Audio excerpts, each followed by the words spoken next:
انسان مارا جائے، یہ کیسا ناشکرا ہے۔ اسے اللہ نے کس چیز سے بنایا؟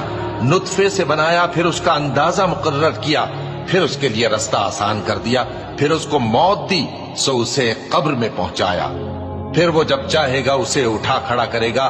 کچھ شک نہیں کہ اللہ نے اسے جو حکم دیا اس نے اس پر عمل نہ کیا۔ تو انسان کو چاہیے کہ اپنے کھانے کی طرف نظر کرے۔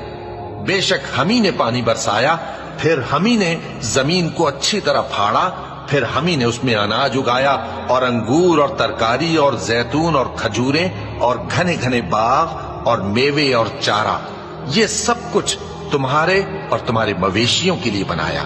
تو جب کانوں کو پھاڑنے والی آواز آئے گی، اس دن آدمی اپنے بھائی سے دور بھاگے گا، اور اپنی ماں اور اپنے باپ سے، اور اپنی بیوی اور اپنے بیٹوں سے بھی۔